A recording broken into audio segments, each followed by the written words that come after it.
Você está no podcast Relacionamento é Coisa Séria. Meu nome é Edu Baggio, eu sou criador de conteúdo focado em relações amorosas, pós-graduando em psicanálise e consultor pessoal para relacionamentos. Se a sua relação não está indo muito bem, se você quer ter relacionamentos mais saudáveis ou se está passando por um término doloroso, é só me chamar. Hello! E cá estamos para o episódio 92 aqui do podcast Relacionamento é Coisa Séria. E, gente, o tema de hoje é a depressão. E a grande questão que eu quero trabalhar com vocês aqui, né, não é a imagem clássica da depressão, aquela coisa triste, incapacitante, negativa, que a gente vê nos filmes, vê nos livros, vê nos artistas, em grandes celebridades que ficam deprimidas e se isolam e ficam negativas e tal. Eu quero falar para além disso, eu quero falar daquele estado deprimido que vem na forma de, às vezes, de uma alegria forçada, ou de uma irritação que nunca passa, ou daquele personagem que você tem que criar para disfarçar uma dor que você sabe que ninguém vai entender. Às vezes nem seu terapeuta entende. Ou também naqueles momentos em que você não sente absolutamente nada. Nem alegria, nem tristeza. E é tudo cinza e nulo. E dentre as diversas definições que essa doença tem, a que eu mais gosto de usar é aquela que diz que depressão é um estado de completa desesperança. Ou seja, você não acredita mais que as coisas vão melhorar e a vida perde sentido mesmo. Você não vê saída, né? Então o objetivo de hoje, gente, é entender o que é a depressão, quais são os sintomas, os tratamentos e mais do que isso. Eu vou contar como que eu caí em depressão, como que eu saí dela, ou eu acho que saí, até hoje tenho minhas dúvidas, e acima de tudo, como se manter longe dela quando rolam recaídas. Partiu? Vem comigo? Simbora, galera. E galera, para quem acabou de chegar aqui nesse podcast, vocês podem me acompanhar no TikTok e também no Instagram, tá? É o @edu.baggio.psi. Tem os links aqui na descrição, tanto pro TikTok quanto pro Instagram, quanto também pro meu WhatsApp, para vocês falarem comigo para me chamar para consultoria de relacionamentos, tá bom?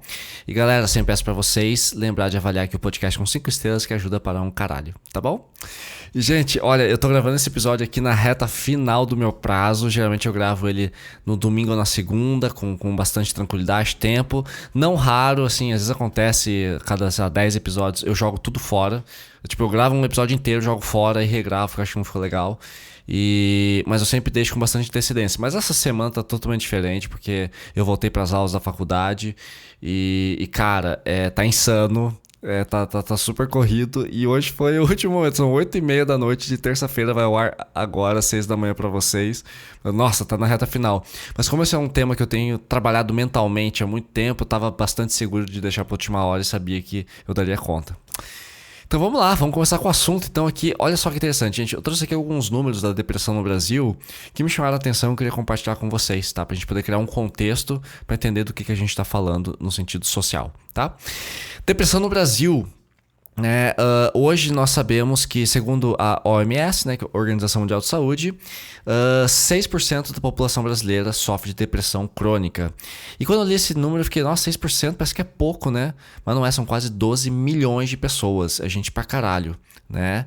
A gente tá falando aqui da depressão grave, crônica, não tratada, improdutiva, aquela que limita a galera mesmo e acaba com a qualidade de vida. Então, hoje o Brasil é o país com a maior taxa de ansiedade do mundo, e aí 6% da população, quase 12 milhões de pessoas sofrendo de depressão. E outra coisa interessante desse estudo, que além disso, 15% da nossa população vai enfrentar depressão em algum momento da vida. E eu fiquei pensando sobre esses números, é que na verdade eles não é que é pouco. Nossa, 6%, achei que era muito mais, achei que era 20%, 30%, 15%. É que existe a tristeza crônica, existem estados de melancolia e existe a depressão. E pra cair na depressão, galera, o buraco é bem embaixo, não é à toa, o nome da doença é depressão, porque é tipo uma depressão na pista, um buraco. Porque a maioria das pessoas não chega a entrar num estado de depressão completa, profunda. Geralmente as pessoas têm o quê? Uma tristeza grande, uma ansiedade muito forte, uma angústia, mas não chega a se transformar em depressão porque os episódios são intervalados. Eu já vou explicar isso melhor. Mas tem aqui eu quero falar da depressão pura, da depressão profunda, né? Aquela que realmente é classificada como doença no CID. E acho que eu já falei aqui, mas se eu falei, vou repetir. 15% da nossa população ainda vai enfrentar depressão em algum momento da vida. Eu tinha falado. Mas esse é um dado muito grave, porque, cara, 15%, né, é muita coisa. Então, 15% de nós vai enfrentar depressão em algum momento da vida, seja na infância, adolescência, na fase adulta, né, quando idosos. provavelmente vai acontecer. Isso é bem preocupante. E apesar dessa alta prevalência, né, da doença, por incrível que pareça, é alto pra caralho, né, mesmo parecendo um pouco, não é. Muita gente não vai receber ou simplesmente sequer vai buscar o tratamento adequado. E uma das razões é, primeiro, cara, por exemplo, por meio do SUS é difícil realmente conseguir tratamento de qualidade. As clínicas particulares são caríssimas, né? Terapia boa é cara, porque o cara teve que estudar para um caralho, ou a cara teve que estudar para um caralho para poder te atender. Então, respeitem os psicólogos, psiquiatras e psicanalistas e seus valores, porque dá trabalho de estudar, galera, eu sei disso. E então, assim, terapia ou é inacessível pelo SUS, porque é muita gente, ou ela é muito cara. Né? E também nem todo psicólogo é bom, assim como nem todo jornalista é bom, assim como nem todo advogado é bom, enfim, toda profissão tem seus bons e maus profissionais. Mas além disso, né, de não buscar tratamento adequado, existe um grande estigma social em relação à saúde mental, o que faz com que muitas pessoas evitem procurar ajuda. Esses dias, em 2023, eu escutei de um amigo meu, tinha acabado de terminar um namoro, e ele me viu malzão e falou, pô, você vai ficar em depressão por causa de mulher? Eu falei, porra, você quer que eu fique em depressão? Pô, é um grande motivo ficar em depressão por causa de namoro e porra, tem que ter motivo, ou seja, existe uma tabela que diz o que deve ou não deve me deprimir. Então tem gente que fala, ficar deprimido é coisa de gente fraca. Eu vi um meme esses dias, acho que no TikTok, dizer assim, o cara perguntava pra mulher, nossa, por que você tem depressão? A vida é tão boa. E a mulher respondia, nossa, por que você tem asma? Tem tanto oxigênio. E não é. Então, assim, é um estigma. Então, a depressão é coisa de gente exagerada, que não se cuida. Então existe um estigma tipo, se você tá deprimido porque você tá fazendo alguma coisa errada, a culpa é tua. E até pode ser, às vezes não é, mas assim, é um estigma, é uma coisa feia. Estou deprimido, vou me afastar por depressão. Mas só você sair mais, só você, né, mudar de trabalho, troca de namorado, às vezes é isso mesmo. Tá faltando você ter que ir mais no cinema, tomar umas cachaças, sabe? Vocês sabem como é que é, né? E olha que interessante, então, mas o que é, né, de fato, essa depressão? Eu gosto de trabalhar muito com conceito, porque, gente, por que eu sempre trago essas coisas no podcast? O que é TDAH, o que é ciúmes, o que é insegurança, o que é isso, que é aquilo. Porque a gente fala, eu tô deprimido, na verdade você não está, eu sou ciumento, na verdade você não é, você só tá saindo com a pessoa que é cuzona e que te provoca mesmo. Então depende muito, então saber a definição ajuda a gente a identificar qual é o problema, e identificando o problema a gente sabe a solução. Então o que é depressão? Uma pessoa é considerada deprimida quando essa tristeza que se instala dura mais de 2 semanas, tá? E causa limitação nas atividades do dia a dia. Ou seja, é quando você está num estado em que você não consegue trabalhar, você não se alimenta direito, você não dorme ou dorme o dia inteiro, você está realmente incapacitado, você não consegue se comunicar, você não consegue pedir ajuda, você está estagnado por 14, 15, 20 dias, você não consegue sair disso. Mas Edu, já aconteceu isso comigo. Tudo bem, mas se passou, beleza. O problema é que a pessoa começa a ficar mal, passa uma semana, a pessoa está completamente anulada, cancelada dentro de si própria. Vem a segunda semana, a pessoa não está conseguindo reagir, não consegue trabalhar, não toma banho, não cuida da higiene, não se alimenta, não sai de casa, se isola. Tem pessoas que se machucam, né, e começam com ideações suicidas, né, pensamentos suicidas, e a pessoa não sai disso. Quando vê, passou um ano. E aí, pensando um pouquinho sobre isso, eu gostei muito da definição do Drauzio Varela sobre depressão, porque ele traz com uma certa poesia, você sabe, né? O Drauzio Varela, ele é um grande médico, mas ele também é um grande influenciador. E ele é um cara muito sensível, ele é um cara muito carismático. E a definição que ele trouxe me tocou muito, porque eu acho que foi a partir da definição dele que eu resolvi fazer esse episódio aqui de hoje, tá? Ele diz o seguinte: depressão é muito mais do que tristeza. Às vezes é não sentir nada. Às vezes é sentir raiva o tempo inteiro. Por muito tempo tivemos uma imagem melancólica da depressão, o que faz sentido quando olhamos para a história da psiquiatria. Mas a manifestação do transtorno não se resume a esse sintoma. E essa ideia pode invisibilizar o sofrimento daqueles que vivenciam a depressão de uma forma diferente. Deixa eu ler essa última frase. E essa ideia pode invisibilizar, ou seja, tornar invisível o sofrimento de quem vivencia a depressão de uma forma diferente. O que o Drauzio está falando aqui pra gente, galera? Que é mais que uma tristeza. Às vezes a depressão não é estar triste. Não é ter esse sintoma resumido, clássico, clichê de que estou triste. Às vezes você não tá sentindo nada, que é apatia. Às vezes você tá irritado o tempo inteiro. É você reclamar o tempo inteiro. E tem gente que na raiva confunde a raiva com adrenalina, com empolgação. Tô com raiva, nossa, e vai militar e vai fazer um monte de coisa. Às vezes é uma depressão. Então, por a gente achar que o deprimido é aquele cara que fica no cantinho do quarto chorando, assim, tadinho de mim, faz com que muita gente confunda e não entenda que isso é um sintoma. Né? Então a depressão ela tem infinitos sintomas e manifestações, e é por isso que é tão difícil de entender essa porra, né? Então assim, ela pode ser confundida com revolta, com um momento de calmaria, com preguiça em excesso. Você acha, nossa, não tô conseguindo trabalhar, nossa, como eu sou preguiçoso, e você fica se cobrando ali naquele ciclo, e na verdade você só tá deprimido, né? Ou também tem pessoas que ficam com leveza demais e ficam distraídas demais com bobagem, não conseguem se concentrar e acham que às vezes estão passando por um burnout que se transformou na depressão, e a pessoa está se distraindo com álcool e videogame e Netflix, e ela não percebe, ela consegue se divertir, ela consegue dar risada, ela consegue interagir. Às vezes a pessoa sai de casa e tem uma vida social super ativa, mas por dentro ela tá só. Então, pra gente confundir, achar que a depressão é só o quadro de tristeza crônica, a gente não procura ajuda. Então é importante que você, se já está há 2 semanas com esses sintomas ou com qualquer tipo de quadro que é estranho para você, procure um especialista, um psicólogo e um profissional qualificado para te diagnosticar, tá? Porque isso é importante do diagnóstico. Não se diagnostique nem por aqui no meu podcast e nem por Google, tá? Procure um profissional qualificado, que é bem melhor. Tá? E é interessante também que dentro da reportagem que eu li do Drauzio Varela, que ele traz também a questão dos tipos de depressão, que é o transtorno depressivo maior, né, que é quando a tristeza é muito profunda, existe perda de interesse em atividades que geram prazer, que antes geravam prazer, que eram agradáveis, hoje não geram mais, tipo esporte, tipo lazer, enfim. O transtorno depressivo persistente, que é a distimia, né, quando não passa. E também é aquele que é induzido por substância ou medicamento. Às vezes, cara, a depressão é um remédio que você está tomando controlado que te derrubou alguma coisa, um descontrole químico no seu corpo que deu nisso, ou até alguma condição médica, né? Tem transtornos de personalidade que levam à depressão também, então tem vários tipos e é importante vocês focarem nisso, tá? Então agora, gente, a gente vai falar um pouquinho também sobre sintomas e possíveis soluções, num primeiro momento, para o que a gente chama de depressão, tá bom? E galera, aqui pra gente começar a falar dos sintomas, né, uma coisa que eu quero deixar claro aqui, a intenção desse episódio não é ser um guia definitivo do que é depressão, de como sair dela. É uma discussão, é um bate-papo que a gente vai ter aqui sob o ponto de vista do que o Drauzio falou, que eu achei muito importante, porque, ok, ele não é a maior autoridade do mundo em depressão, mas ele é um médico de respeito.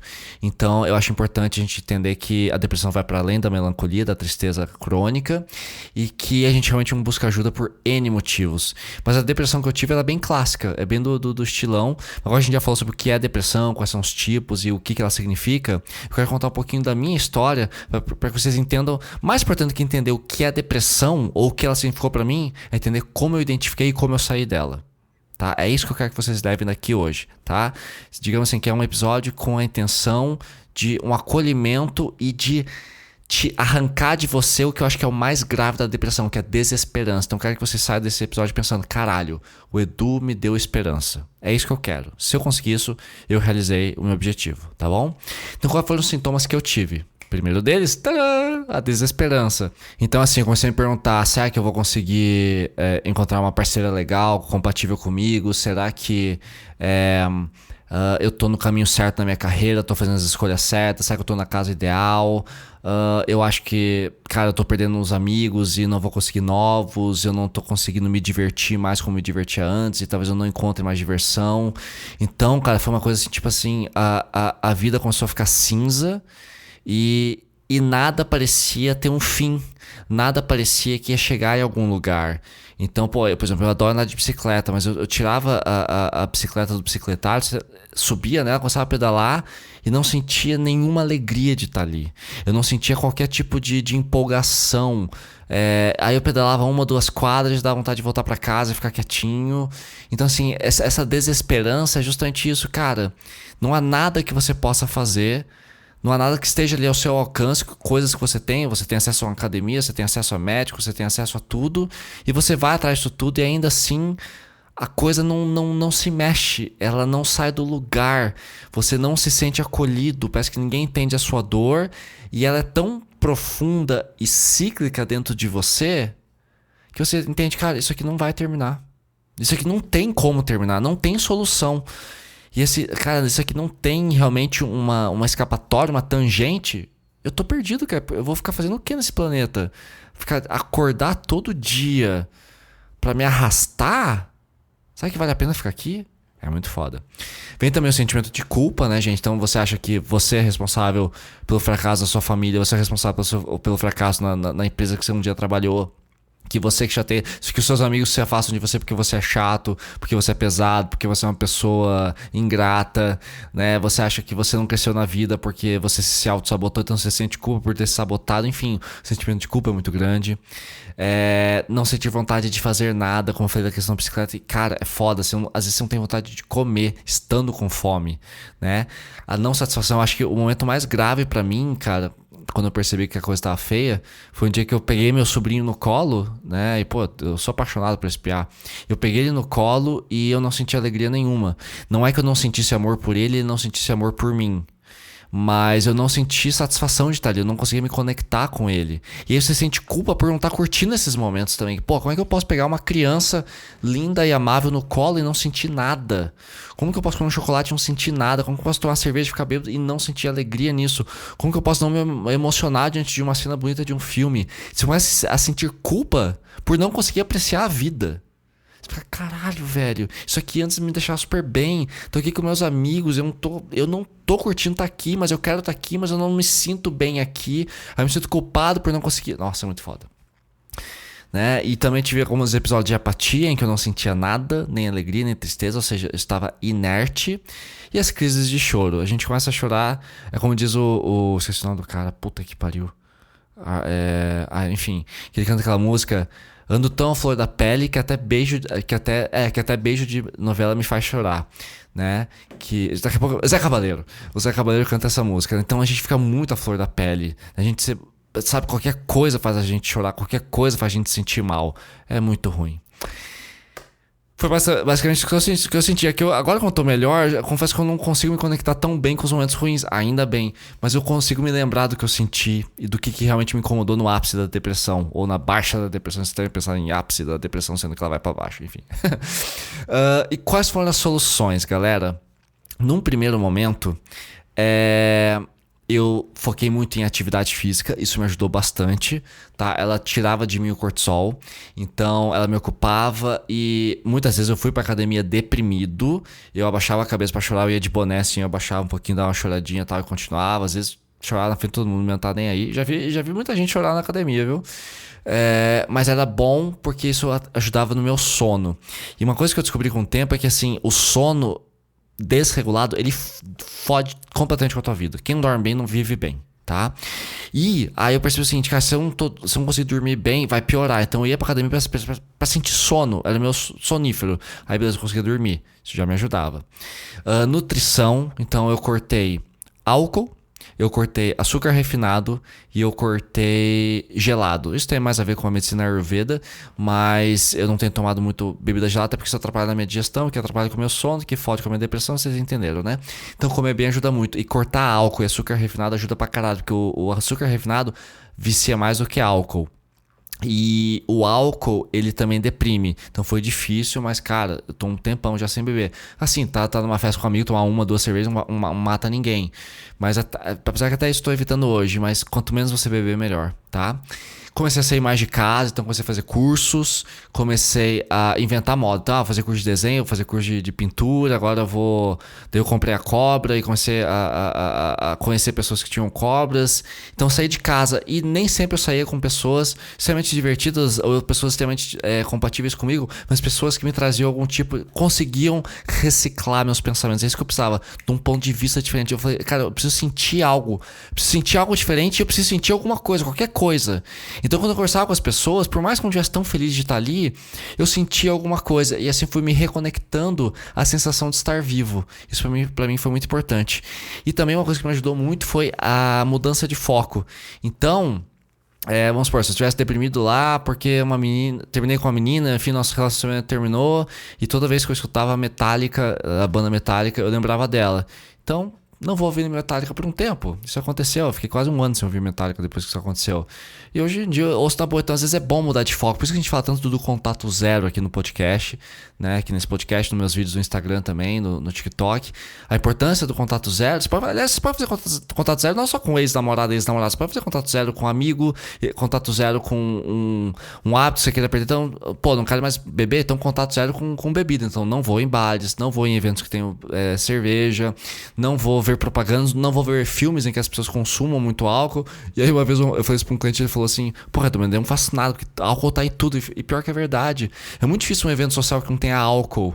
A minha dica, eu sempre falo, leva cerveja sem álcool, leva pra você. Só uma dica de amigo, de pessoa que conseguiu parar de beber. Gente, quando vocês levarem cerveja sem álcool, coloca uma etiqueta ou põe uma fita crepe assim ao redor, escreva algo tipo, sei lá, cerveja com insulina ou cerveja estragada.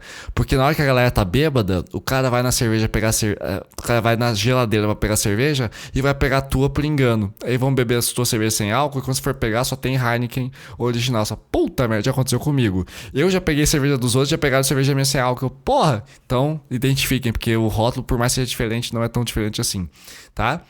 E outra solução importante que eu tive também, a questão da terapia. Né? E por que a terapia é tão indicada, gente? Tem muita gente fala, mas o que acontece com terapia? Pessoas que nunca fizeram terapia, vou lá falar o quê? Vou desabafar, o que o cara vai fazer por mim? Galera, o principal objetivo, na minha opinião, Eduardo Baggio, a terapia serve para mudar o seu ponto de vista. A partir do... Gente, vocês subestimam para um caralho o poder de mudar de ponto de vista. Tá? Porque é assim que você encara as suas sombras, né? Que são os seus defeitos. É assim que você encara novas perspectivas. Por que você vai estudar? Por que você vai fazer uma faculdade de jornalismo, de cinema, de medicina veterinária? Porque você quer adquirir conhecimentos. E à medida que você adquire conhecimentos, você vai mudando de ponto de vista. Pô, antes era um cachorro, agora esse cachorro é um mamífero. Agora esse mamífero é da classe tal, caninos. E esse mamífero tem tais necessidades biológicas e fisiológicas, que é diferente de um gato, que é diferente de um peixe, que é diferente de uma tartaruga, diferente de uma cobra, diferente do tubarão, diferente da baleia. Então você vai mudando de ponto de vista sobre o que você conhece. E aí você começa a aprender e se tornar fodão no que você faz hoje. Então a terapia, gente, o objetivo não é curar. A cura é você quem cura a si próprio. Você não vai encontrar cura na terapia diretamente. Tipo, o terapeuta não vai fazer plim e você vai ficar bem. A ideia é você mudar de ponto de vista. Você começa a perceber que aquele ex-namorado por quem você é obcecado não é tudo isso que você está pensando. E se você mudou de ponto de vista, você perde o encantamento por ele, você esquece e supera. Você acha que o seu trabalho é uma merda. Você começa a perceber que você é um dos maiores profissionais no que você faz, ou que você ganha bem, não está sabendo aproveitar, ou simplesmente seu ambiente de trabalho é muito tóxico, você pode mudar de departamento, ou de repente mudar procurar um outro emprego que te machuque menos. Aí você muda de ponto de vista e você melhora. Então assim, a terapia é para você melhorar o seu ponto de vista e se autoconhecer. Se autoconhecendo, gente, ninguém segura, tá? Essa é a função real da terapia. E agora, gente, eu vou explicar um pouquinho mais sobre o meu caso e como que essa depressão se instalou em mim, tá bom? Eu acabei de perceber que eu inverti 2 tópicos aqui. Eu deveria ter falado do meu caso, o problema, a origem primeiro e depois a solução. Mas é legal falar da solução primeiro, já dou uma esperança pra vocês. Agora eu vou explicar o que aconteceu. Esqueci de inverter aqui o roteiro, perdão, gente. Mas vai fazer sentido, eu juro pra vocês. Então vamos lá, o que rolou? Uma coisa que eu tô curtindo muito fazer agora é uma mudança de ponto de vista em relação a mim mesmo, tá? Que é o seguinte, eu não gosto de pensar, estou salvo, estou curado. Eu gosto de pensar que eu sou uma pessoa em recuperação. Por que isso? Me empodera a pensar dessa forma, tá? Eu não gosto de pensar assim que eu resolvi os problemas da minha vida e não estou mais deprimido, não estou mais ansioso, não estou mais desesperançado e invisível, né? Eu gosto de pensar o seguinte, eu me recuperei de uma crise, mas ela pode voltar. Por que eu tô dizendo isso, gente? Porque eu não dou a vida por garantida. Eu não tô falando de morte, estou falando de qualidade de vida, tá? Porque a vida não é garantida, gente. O que eu quero dizer com isso? Você vai sempre ter problema, tá? Se tem algo que eu aprendi com aquele filme que eu sempre indico, que é o Método de Estudos, tem até episódio aqui que fala sobre ele, só procurar, acho que é o 90, 89, tá? Episódio. O que eu acho importante? A vida, ela é incerta. E o que causa ansiedade e nos leva à depressão é a gente não saber lidar com a incerteza. Então nós temos duas certezas na vida, na minha opinião. Todo mundo vai morrer, todo mundo vai morrer e você vai ter problemas na vida. E você, então, para saber viver, tem que saber resolver problemas sem perder a cabeça, sem levar tudo pro lado pessoal, sem se irritar com tudo e sem deprimir o tempo inteiro com tudo, porque muita coisa na vida é deprimente mesmo, eu entendo isso, né? Perder filhos, perder relações, perder carreiras, perder um carro que você gostava, né? Passar por uma doença, enfrentar um câncer, é foda, eu sei. Agora, a vida vai sempre trazer percalços. Se a gente souber lidar com isso, beleza. Então, eu gosto de pensar que assim, muita coisa ainda vai me causar ansiedade e pode ser que muita coisa ainda me deprima.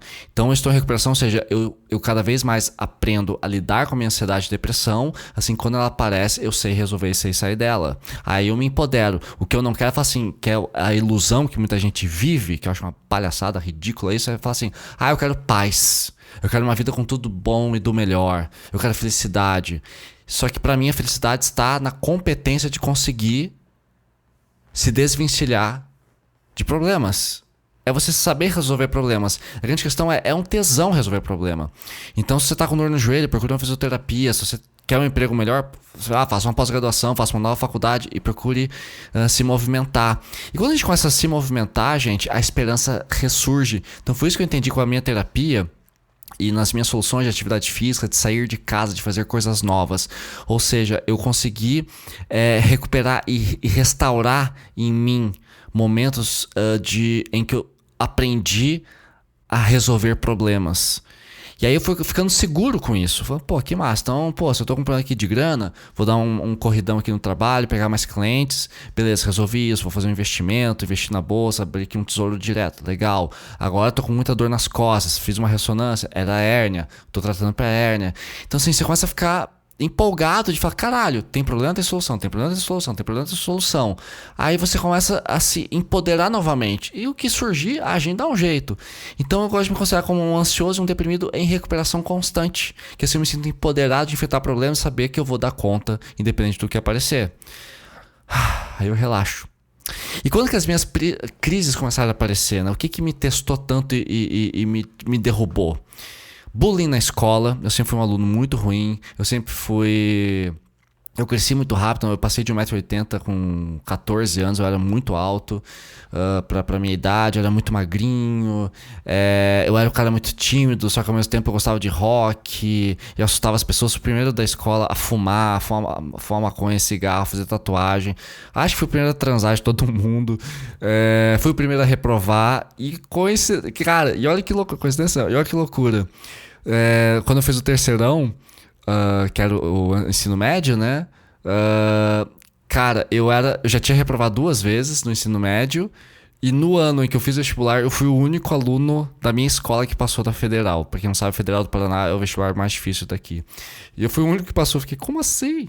Não sei. São coisas que a gente não explica. Mas eu tinha muito bullying na escola, sofri muita zoação. As brigas dos meus pais pegavam pesado com briga. Isso me deixava inseguro. Eu tive muitos amigos infiéis e desinteressados, pessoas que me traíram. Não tô falando de romance, mas amigos que falaram e depois conversaram e foram se afastando, ou que não investiam tanto na amizade quanto eu, ou até pessoas que investiam bastante e eu que não retribuí porque eu era o cuzão. E lógico também, né, gente? Tive muita insegurança em relação a relacionamentos amorosos, né? E eu separei aqui 4 coisas que eu lembro que me causavam muita ansiedade e me levavam a depressão em relacionamentos amorosos no passado, que era ansiedade com mensagens, né? Eu tinha um vínculo bem ansioso, ritmos sexuais diferentes, eu tenho um ritmo sexual um pouquinho mais intenso e nem toda garota acompanha. E é muito bom quando eu encontro uma garota tão intensa quanto eu, nossa, a gente vai que vai. Objetivos diferentes, às vezes a garota queria casar, mas eu era muito novo, não queria, ou eu que queria casar, a garota não queria. E tentativas de mudar o outro. Eu como ansioso, o ansioso ele tem muito essa mania de controle, né? A gente quer controlar as pessoas, a gente quer mudar. Você não pode falar com fulano, você não pode falar com Beltrano, tem que ver do meu jeito, bibi, blá, blá, blá. O ansioso ele é muito controlador, isso não é bom, né? E términos de relacionamento, né? Então a sensação de abandono, o medo da solidão, o medo de não encontrar mais ninguém, que são medos hoje que eu acho ridículos. Eu acho que ninguém abandona ninguém. Até lembro que uma vez eu fui terminar com uma namorada, ela falou assim, você está me descartando. Eu falei, cara, você não é copo de plástico usado para ser descartado. Você é uma pessoa, eu estou apenas terminando com você. Você está me descartando. Ok, você quer que eu fique com você mesmo sem gostar de você mais? Não existe descarte, você está se sentindo descartada. E quando alguém termina comigo, eu não me sinto descartado. Eu sinto que a gente não é mais compatível, a pessoa não quer mais estar comigo e tá tudo bem. Né? Então eu não tenho mais essa sensação de abandono, não tenho medo da solidão. Eu, quando tô solteiro, fico bem, eu tenho as minhas coisas, eu me divirto muito sozinho. Às vezes eu me divirto até demais sozinho. Eu tenho uma amiga que fala isso comigo, então eu falei, nossa, Edu, é tão bom estar sozinha. Esse dia ela tava lá viajando pela Ásia e falou assim, nossa, Edu, tô aqui no terraço do meu apartamento quietinha na minha, tô feliz pra caralho. Eu falei, ai, que inveja, é isso que eu queria. Às vezes eu quero estar sexta-feira à noite em casa, quietinho no meu canto, tá? Eu gosto disso. Em medo de não encontrar mais ninguém, só se eu ficar em casa enfim, e realmente não interagir, porque, cara, paixões acontecem naturalmente, tá? E muito bem, agora eu vou para uma outra solução, que é a solução da minha filosofia, que é a seguinte, que agora eu vou compartilhar com vocês a filosofia que é: você produz seu próprio sofrimento. E foi essa percepção, para além da solução prática que eu já apresentei, né? Que são as soluções rápidas: atividade física, nutrição, sair de casa, mudança de foco, terapia. Ok, isso aí é o que você faz assim no dia seguinte, que é o curto prazo. Agora eu vou para o longo, médio e longo prazo, que é a solução da filosofia pessoal: você produz seu próprio sofrimento. Vocês já vão entender. Como assim, tio Edu? Como assim eu produzo meu próprio sofrimento? Sim, você produz seu próprio sofrimento. É uma filosofia pessoal, tá? Gente, isso aqui funciona pra mim. Se alguém se identificar, ótimo. Pessoas melancólicas, pessoas hipersensíveis, pessoas que realmente se abalam bastante, sentem as coisas com muita intensidade. Se você é intenso, provavelmente você produz seu próprio sofrimento. Eu vou explicar o como agora. Então, tá? Como que você produz? Então, a música do Nirvana, que eu gosto muito, chamada Frances Farmer Will Have Her Revenge on Seattle. É um nome bem grande. É a faixa número 4 do disco In Utero. Tá? Depois de Heart-Shaped Box, em que ele canta I miss the comfort in being sad, ou eu sinto falta do conforto de estar triste. E cara, eu tive uma conversa filosófica gigante com uma amiga, isso foi lá por 2002, sobre essa frase. Eu fiquei, como assim? E ela entendeu, ela me explicou e eu achei incrível. Que é o quê? Sentir falta do conforto de estar triste. O Kurt estava à beira da morte, né? Porque ele se matou, o vocalista do Nirvana. Então, assim, esse estado de lamentação, da tristeza, o vitimismo, o isolamento, a reclamação constante, ela se torna um hábito. E é quase um vício. E a gente se conforta em vícios. Por isso que o vício é tão difícil de largar, porque a gente fica confortável ali. Então, o alcoólatra, né, o alcoolista, ele vai buscar o álcool. O viciado em cigarro busca o fumo. Eu buscava videogame, eu buscava distrações na internet. Então, assim, isso se torna um hábito e se torna confortável. E às vezes sair da tristeza é difícil porque você viciou na tristeza. Isso eu aprendi com uma outra amiga minha, que ela falou assim: Du, eu acho que você tá viciado em tristeza, cara. Né? Você fica nessa de desejar pelo melhor, mas esperar o pior, você tá viciado em negatividade. Por isso que eu fiz o episódio 91, que é sobre negatividade, que eu aprendi isso. E Vani, madrinha, muito obrigado por ter me ensinado isso. Ela sabe quem ela é. Então, assim, você vicia na tristeza e nisso você produz. Então você fica lá, lamenta e você reclama. Ai, tudo é culpa dos outros. A culpa nunca é sua. E tudo que você fez foi acreditar, foi dar esperança, foi criar expectativa. E esse filho da puta narcisista acabou com você. Aí você se isola. Aí você acha que nenhum homem presta. Aí você jura que nunca mais vai encontrar ninguém, que você vai morrer solteiro, que você vai morrer solteiro, que toda mulher é vagabunda. E você fica reclamando. Ai, Tinder é um saco. Ai, porque é um saco. Ai, porque todo date é um saco. Ai, porque... Você produz seu próprio sofrimento. Você tá viciado nessa reclamação. Procure em outros lugares, vá para outros tipos de pessoas, né? Se o Tinder não tá dando certo, tenta baixar outro aplicativo, sai pra dançar, convida o cara lá da sua sala, do seu trabalho que você acha gatinho, chama ele pra sair, paquera pelo Instagram. Tem alternativas. Só que a gente prefere acreditar na negativa. Isso se torna um hábito. E a gente se acostuma com a tristeza. E eu fazia muito isso, gente. Além disso, tem também a questão do egoísmo. A gente fica hiper focado nas nossas vontades. Quando a gente tá muito deprimido, muito triste, às vezes a gente começa a só focar. Aliás, o que leva à depressão é a gente focar demais nas nossas vontades, no que a gente quer, a gente atropela os demais, a gente não respeita o sentimento do outro, a gente invalida nossos parceiros porque a gente quer que a gente seja validado o tempo inteiro. E nesse egoísmo sentimental e emotivo, a gente acaba isolados. e a gente deprime. Outra coisa que eu acho foda também, que eu percebi que produzia meu sofrimento, que era o exagero, né? A megalomania. A minha dor era maior que de todo mundo. Eu conheço muita gente que é assim, mas você não sabe o quanto que eu tô sofrendo. Eu sofri muito mais que você. Eu acho isso injusto pensar dessa forma. Tá? Então essa megalomania de realmente se colocar como uma vítima o tempo inteiro. Lógico, tem gente que tem a vida muito fodida, mas sempre tem alguém pior, galera. E a gente sempre pode aprender com quem chegou num lugar mais escuro do que o nosso, mais cinza do que o nosso, e entender como que essa pessoa conseguiu sair. A gente usa de exemplo, de influência, de inspiração, né? O meu sofrimento também era produzido por meio da teimosia, que era a recusa em buscar ajuda, por aquilo que o Drauzio Varela falou, né? Da gente achar que se eu tô eufórico e falando muito e reclamando muito é porque eu sou crítico, porque eu tenho uma visão crítica da vida, eu sou superior, então eu vejo os erros em todo mundo, eu quero apontar pra todo mundo quanto as pessoas são erradas, então eu quero militar. E você não percebe que a tua reclamação nada mais é que um sintoma, né? E você se recusa em buscar ajuda, em mudar os seus hábitos de vida, você fica nessa espiral aí rodando e achando que a culpa é de todo mundo menos sua, e você não quer melhorar, você quer se manter dessa forma, porque o foda, gente, é que a raiva é um sentimento negativo que empodera. Já falei isso em outros episódios, lá no começo. A raiva, ela empodera, porque quando a gente tá com raiva, a gente se torna mais forte, a gente pensa mais rápido, a gente aparentemente pensa com mais clareza, a gente influencia mais, as pessoas têm medo da gente, tendem a baixar a cabeça, então a raiva ela empodera. Infelizmente, muita gente cai na cilada e produz o próprio sofrimento, dando vazão demais à raiva, só que a raiva faz mal quando você usa ela de maneira errada, ou quando a raiva se torna crônica, ou seja, você tem raiva de tudo o tempo inteiro, tipo, não vou citar nomes. Ai meu Deus, não vou citar nomes, eu ia falar uma besteira aqui. Outra coisa importante, né, da produção, que é a negatividade. No episódio 91, que é o anterior, eu explico os recursos que você pode usar para cortar essa negatividade, né? E também, por fim, a terceirização da culpa, que é o que eu falei, mecanismo de defesa, culpar todo mundo, né? Então, relembrando, né, o que eu fiz para os movimentos que eu fiz para poder romper com essa solução, com essa filosofia pessoal do você produz o seu próprio sofrimento. Eu pensei, se eu produzo o meu próprio sofrimento, eu também posso produzir a minha própria felicidade e meu próprio prazer. Certo? Aham. Não é aquela história, se fulano... minha irmã que falava, como é que é? Se Deus é amor e amor é cego, então Deus é cego, sabe? Tem um negócio de Platão que ele fazia isso, um joguinho lá, esqueci o nome agora. Mas se eu posso produzir dor, eu posso produzir prazer e alegria. Então o que eu fiz? Pra mim, gente, agora sendo específico, tá? Agora médio e longo prazo. Uma coisa que me ajudou muito a curar da depressão é andar de bicicleta. Eu faço isso a vida inteira. E quando eu fiquei deprimido, qual foi a primeira coisa que eu parei de fazer? Andar de bicicleta. Então, andem de bicicleta. Não dá pra interromper os bons hábitos. Então, vai andar mesmo sem vontade. Mas por que eu tô falando isso? A bicicleta tem um poder, gente, de colocar você num estado de flow. Como você tá ali sentadinho, você faz pouco exercício, você faz pouca força, né? Você faz menos força para pedalar do que você faz para andar. Porque quando você tá andando, você tem que carregar o teu corpo. Na bicicleta você tá sentado. Então você tem menos força, você tem ali as engrenagens para te impulsionarem. A não ser em subida, que eu sei que é foda. Mas se você tá no plano e você coloca ali uma musiquinha e você vai com a bicicleta, você ainda tá num estado de flow.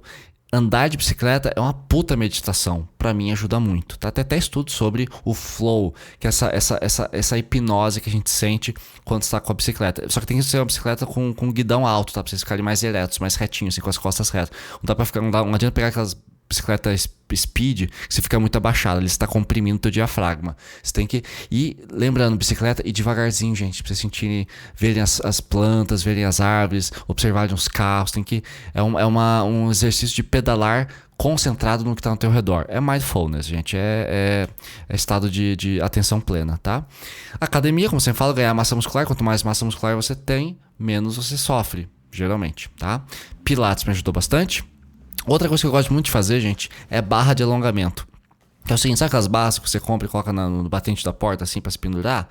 Então, eu gosto de esticar, porque quando eu estico a coluna, eu que tenho hernia de disco, ajuda bastante, eu sinto né? Eu sinto as vértebras soltarem. Isso me traz uma sensação de relaxamento muito grande. Então, a cada 40 minutos, 50 minutos de trabalho, eu levanto, vou lá e me penduro. Meu objetivo é permanecer pendurado por até 4 minutos por dia. Não é 4 minutos uma vez, eu vou somando de 30 em 30 segundos, no total dá 4 minutos por dia. Isso me ajuda muito a relaxar meu corpo, sabe, tranquilizar.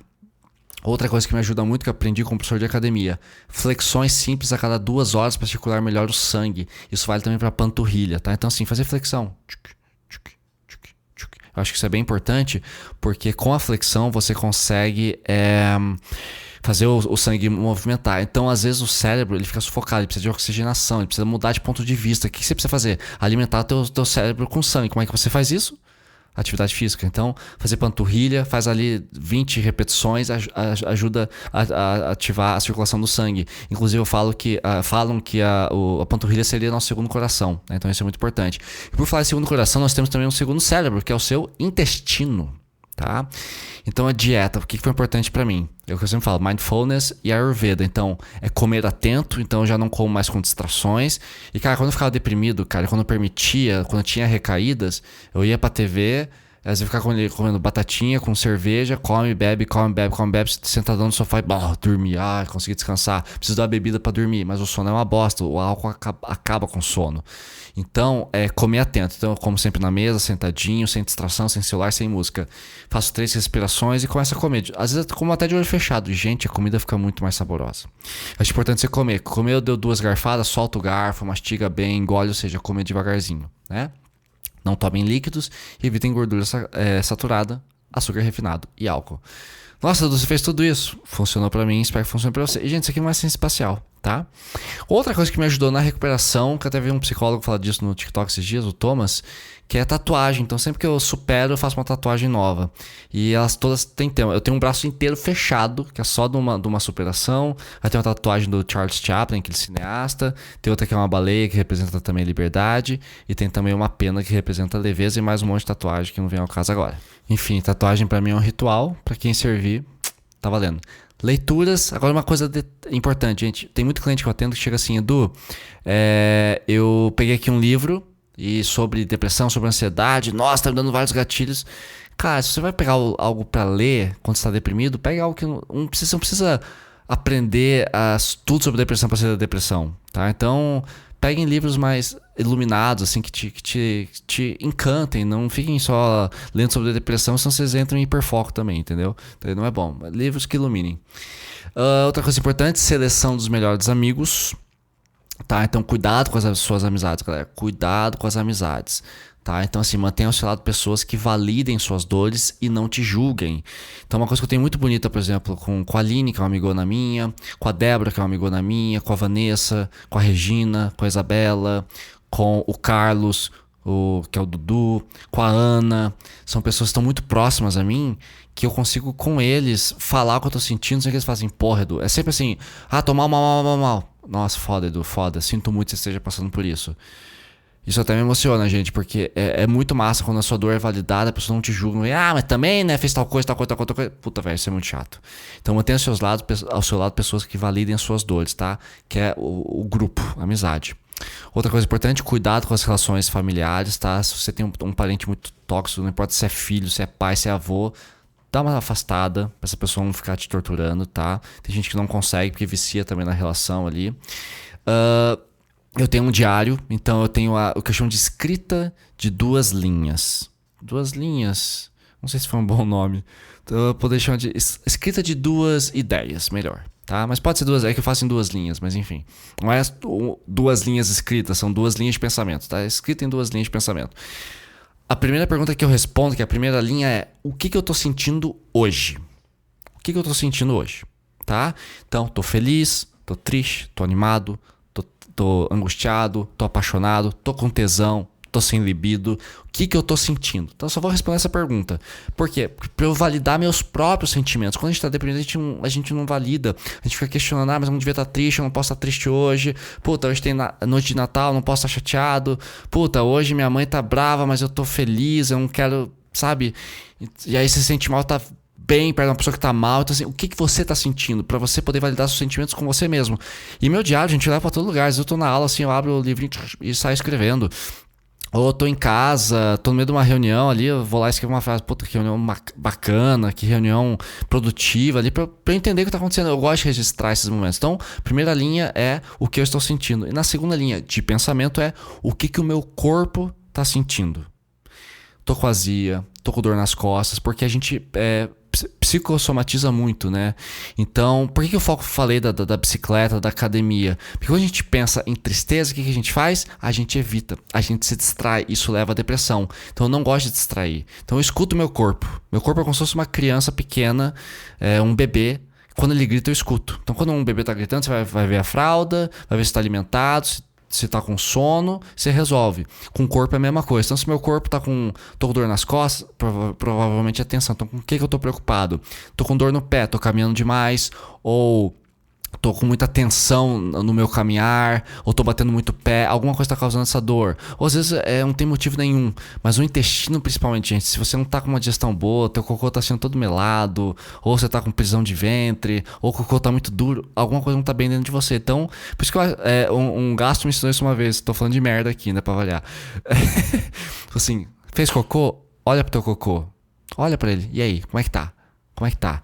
Né? Porque tem gente que não olha para tem nojo. Pra você observar que ele te ensina coisas também, né? Outra coisa é contenção de pensamentos negativos, né? Então sou sempre o meu melhor amigo e não tanto o meu inimigo o tempo inteiro. Então tem o anjinho, tem o diabinho, às vezes eu escuto mais o anjinho mesmo. Senão a gente fica só escutando o que é ruim, isso não é bom. Tá? O enfrentamento da minha própria sombra também ajudou bastante, que é aceitar minha parte que eu considero feia, que às vezes me acho muito magro, tô perdendo cabelo, ou de repente você tá com celulite, tá obeso, você acha teu nariz feio, sua orelha é muito grande, seu ombro muito largo. Aprender a aceitar o seu corpo como ele é, o seu físico como ele é, aceitar o que você não pode controlar, né? Fila, trânsito, preços muito caros, amigos que não te procuram mais, amores que terminam, familiares chatos, empresas nas quais você trabalha e não consegue mudar. Então, se você aceitar que o mundo é um pouquinho do jeito que ele é e que nem tudo você vai poder mudar, a vida fica um pouco mais fácil, tá? Outra coisa importante, que é o tal do contato zero, eu acho que ajuda bastante. Fechamento de relacionamentos eu sempre faço sozinho, eu não procuro ninguém pra ficar mandando textão. Eu simplesmente, ok, terminou, fico na minha. E geralmente eu escrevo textão e não mando pra ninguém. E eu cuido muito com o hiperfoco pra não ficar obcecado, tá? Que é aquele negócio de mudar de ponto de vista, tá bom? Outra coisa importante pra gente fechar o episódio de hoje, gente, sobre a questão das recaídas, tá? Como eu falei pra vocês, eu sou um ansioso e um deprimido em recuperação, tá? Então tô sempre focado em entender que eu vou ter gatilhos pra estar ansioso e vou ter gatilhos de coisas que podem me deprimir, mas eu vou saber lidar com isso. Pra mim é bem mais fácil. Então, sinais, né? Então, sei lá, você vê algo que lembra de uma pessoa que você amava, que não tá mais na sua vida, ou de uma situação, ou você tá no meio de uma conversa, alguém cita alguma coisa, você tem uma ex-namorada que é japonesa, que queria ir pro Japão, ela fala, alguém começa a comentar, fiz uma viagem pro Japão, puta, deu gatilho, você sai correndo da conversa. Então, assim, são sinais como gatilhos, lembranças negativas, pesadelos, sentimento de culpa ou perda que volta, saudade, ou a velha ruminação do tipo, e se? E se eu tivesse feito isso? E se eu tivesse feito aquilo? Então, esses sinais me levam a recaídas, tá? Então, são lembranças. Sei lá, teu namorado gostava de passarinho, talvez eu escuto o passarinho na rua, você tem vontade de dar um tiro na cabeça. Acontece, é chato. Então, esses gatilhos trazem recaídas. E como que eu saio de uma recaída para evitar que vire uma depressão, tá? Ponto número 1. Eu me lembro que eu já passei por isso, eu já revisei essa história desse relacionamento 200 vezes na minha cabeça, já entendi o que aconteceu, já assumi a minha responsabilidade no que eu errei, já entendi o que a garota errou e devolvi a responsabilidade para ela, já entendi que não deu certo, beijo, tchau, fui. É como eu falo pros clientes. No Brasil, uma pessoa não pode ser julgada 2 vezes pelo mesmo crime. Se cometeu um crime e foi julgado, você não pode ser julgado novamente. A não ser que tenha uma prova muito reveladora. Mas geralmente a pessoa não pode ser julgada 2 vezes pelo mesmo crime. A mesma coisa com dores e traumas. Se você já resolveu, fecha o livro e segue, tá? Outra coisa, tive recaída, procure meus amigos. Mando mensagem, peço pra fazer ligação, tô mal, tô deprimido. Eu converso geralmente em uma conversa de 20 minutos, eu já me resolvo. A pessoa me lembra daquilo. É legal que esses amigos me acompanham há muito tempo. E eu também acompanho eles. Então quando eles estão mal, eles me ligam também fudeu. Vamos lá. Cara, eu tenho um monte de amigos que moram em outros países. Às vezes eu tenho que ligar 8 da manhã, porque pra ele é 8 da noite no Japão. Então a gente faz isso. A gente dá um jeito, gente. A gente dá um jeito, tá? E outra coisa. Teve recaída, o que você pode fazer caso nada dê certo? Recomece o seu autotratamento das coisas que eu falei aqui. Bicicleta, academia, ressignificação, terapia, sair com os amigos, né? Aceitar o que você não pode controlar, leituras, cuidar com as relações familiares, a escrita de 2 linhas. Então, recomece. Quando a depressão tivesse acabado de começar. E avisa o seu psicólogo, seu terapeuta, de que você está tendo uma recaída. Recomeça o trabalho. Só que a cada vez que você recai, que você tem recaídas, elas se tornam cada vez menos frequentes e menos intensas. Até que elas se tornem tão pequenas que nem te incomodam mais. E para mim, a superação é justamente isso. A superação da depressão, para mim, é um misto de indiferença com a pessoa que me causou depressão, né? O motivo da depressão, ou com o tema, sei lá, trabalho, escola, alguma coisa. Então, é um misto da indiferença pelo tema que me deprimiu, junto com uma preguicinha de dar mais atenção pra isso. Chega uma hora e fala assim, nossa, esse assunto aqui realmente me chateia, mas preguiça de voltar nesse assunto, cara. Tipo, tô aqui num momento tão legal, tô aqui com meus amigos, tô aqui numa viagem, tô aqui fazendo uma prova, tô aqui assistindo uma aula, tô aqui atendendo um cliente, tá tão gostoso, tô aqui com a minha namorada, a gente tá transando, tá tão bom. Que preguiça de dar atenção a um passado doloroso, porque o presente tá muito prazeroso. Eu aprendi a parar de produzir meu sofrimento e comecei a produzir a minha alegria. Então, se você é foda e consegue produzir sofrimento, você também consegue produzir bem-estar. Não vou dizer que... Porque eu não gosto de falar que a felicidade é o oposto do sofrimento, tá? A felicidade também é só mais um sentimento. Eu gosto de falar em bem-estar. Porque você pode estar triste e estar sentindo bem-estar. Tô triste hoje, aconteceu tal coisa. Perdi um amigo, perdi meu emprego, fui mal na prova, quebrei minha perna. Tô triste, mas tô de bem com a vida. Tem diferença. Tem diferença. Muito bem, eu separei aqui 4 frases para falar para vocês. Eu tenho que escolher uma só pra gente ver qual que vai ser. Gente, eu eliminei 2 frases aqui. Eu pausei um pouco para pensar. Eu separei 2 frases. Das 4, separei em 2. E as 2 que ficaram aqui, elas são um tanto opostas. Então eu decidi ficar com o C.S. Lewis, que é o cara que escreveu as Crônicas de Nárnia. Ele fala uma coisa que eu acho muito interessante. É tão simples, mas é muito profundo. Acho que ela é mais positiva pra gente terminar, tá? Que é o seguinte, ele fala o seguinte, que a dor mental é muito menos dramática do que uma dor física. Mas é muito mais comum e mais difícil de suportar. O que eu entendi dessa frase? Quando diz que a dor mental é menos dramática da dor física, fala, mas como que uma depressão é menos pior, é menos dolorida do que uma dor de estômago? E cara, se você tá com uma diarreia, você tá com uma dor de estômago, você quebrou o pé, você tá incapacitado na hora. Você tá com uma dor de cabeça insuportável, você vai deitar, você vai buscar um remédio imediatamente. Então a dor física é muito mais intensa. Então se você quebra um braço, você corta a mão, você tá lá cortando cenoura e puf, cortou teu dedo, começa a sangrar pra caralho e dói. Na hora você põe ali a mão debaixo d'água, pressiona, põe o braço pra cima pra parar de sangrar e espera. Aquilo vai te incomodar por um tempão. Então a gente atende a dor física mais rápido porque ela é mais dramática. E às vezes é limitante. Você quebrou a perna, você não tem como andar. Você furou um olho, você tá incapacitado, né? Você furou um tímpano, fudeu. Você não tem como viver, você tem que ir pro hospital imediatamente. Você pode sangrar até morrer, né? Agora, a dor mental não. Ela é menos dramática e ela é bem mais comum, né? Ela é menos dramática, ela é menos intensa naquele momento, né? Ali quando acontece. E por ela vir surgindo lentamente, com menos drama, ela vai se acumulando aos poucos. Quando ela se instalou, ela já tá tão pesada que você já se acostumou com o peso, porque veio devagarzinho. Acho que é um pensamento muito interessante. Então, cuidado, gente. Não menosprezem. Às vezes o sintoma... Acho que essa frase caiu melhor com realmente. Um sintoma como alegria demais, a positividade tóxica é um sintoma de depressão, que é uma forma é uma defesa, né? Um mecanismo de defesa. Ou se você simplesmente tá muito irritado, tá dormindo mal o tempo inteiro, tá querendo se isolar cada vez mais, você acha que tá todo mundo errado por questões políticas, mas não. Pode ser um sintoma da depressão, tá bom? Espero que esse episódio tenha ajudado. Não esqueça que tem enquete aqui pra vocês responderem, tá bom? A gente se vê novamente na próxima quarta-feira. Beijos! Fiquem bem.